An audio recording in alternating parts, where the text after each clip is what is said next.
മർക്കോസ് എഴുതിയ സുവിശേഷം 7-ാം അധ്യായം.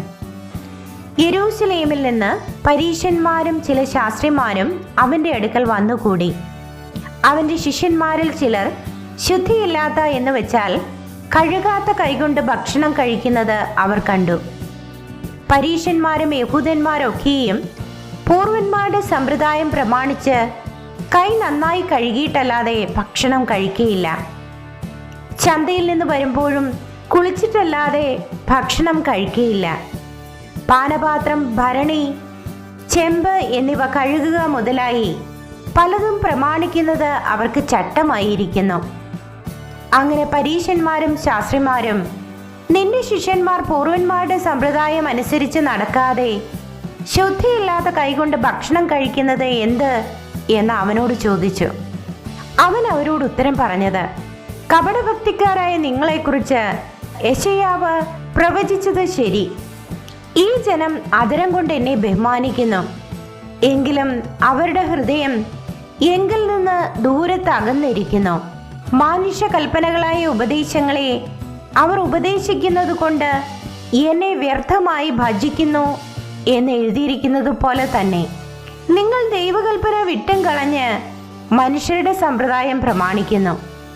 പിന്നെ അവരോട് പറഞ്ഞത്, നിങ്ങളുടെ സമ്പ്രദായം പ്രമാണിപ്പാൻ വേണ്ടി നിങ്ങൾ ദൈവകൽപ്പന തള്ളിക്കളയുന്നത് നന്നായി. നിന്റെ അപ്പനെയും അമ്മയെയും ബഹുമാനിക്കുക എന്നും അപ്പനെയോ അമ്മയെയോ പ്രാകുന്നവൻ മരിക്കണം എന്നും മോശെ പറഞ്ഞുവല്ലോ.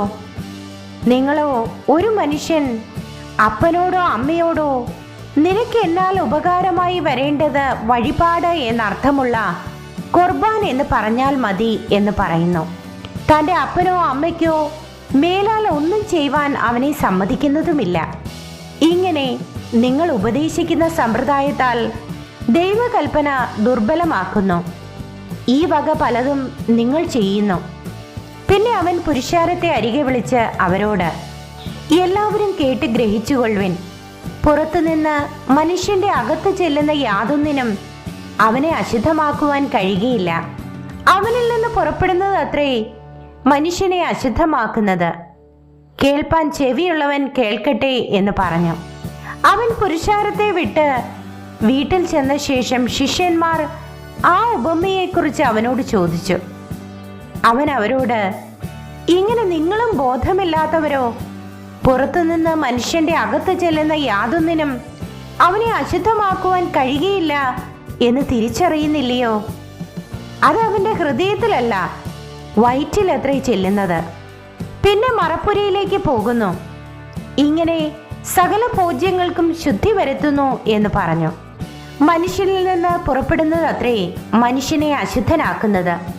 അകത്തു നിന്ന് മനുഷ്യരുടെ ഹൃദയത്തിൽ നിന്ന് തന്നെ ദുശ്ചിന്ത, വ്യഭിചാരം, പരസംഗം, കൊലപാതകം, മോഷണം, അത്യാഗ്രഹം, ദുഷ്ടത, ചതി, ദുഷ്കർമ്മം, വിടക്ക് കണ്ണ്, ദൂഷണം, അഹങ്കാരം, മൂഢത എന്നിവ പുറപ്പെടുന്നു.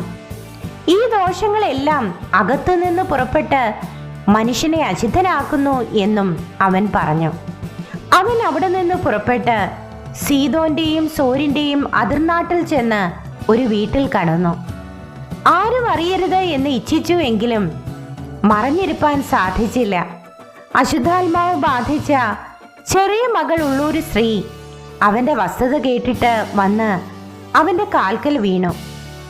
അവൾ സുറഫോയിനിക്ക് ജാതിയിലുള്ള ഒരു യമന സ്ത്രീ ആയിരുന്നു.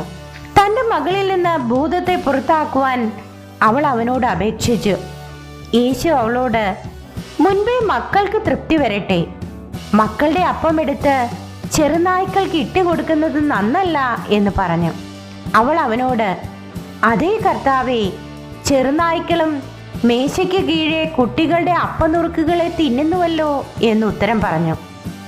അവൻ അവളോട്, ഈ വാക്ക് നിമിത്തം പൊയ്ക്കൊള്ളുക, ഭൂതം നിന്റെ മകളെ വിട്ടുപോയിരിക്കുന്നു എന്ന് പറഞ്ഞു. അവൾ വീട്ടിൽ വന്നാറേ മകൾ കിടക്കമേൽ കിടക്കുന്നതും ഭൂതം വിട്ടുപോയതും കണ്ടു. അവൻ വീണ്ടും സോരിന്റെ അതിർ വിട്ട് സീദോൻ വഴിയായി ദെക്കപ്പൊലി ദേശത്തിന്റെ നടുവിൽ കൂടി ഗലീല കടൽപ്പുറത്തു വന്നു. അവിടെ അവർ വിക്കനായൊരു ചെകിടനെ അവന്റെ അടുക്കൽ കൊണ്ടുവന്ന് അവൻ്റെ മേൽ കൈവയ്ക്കണം എന്ന് അപേക്ഷിച്ചു. അവനെ പുരുഷാരത്തിൽ നിന്ന് വേറിട്ട് കൂട്ടിക്കൊണ്ടുപോയി അവൻ്റെ ചെവിയിൽ വിരലിട്ട് തുപ്പി അവൻ്റെ നാവിനെ തൊട്ടു. സ്വർഗത്തേക്ക് നോക്കി നെടുവീർപ്പിട്ട് അവനോട് തുറന്നു വരിക എന്നർത്ഥമുള്ള യഫത എന്ന് പറഞ്ഞു.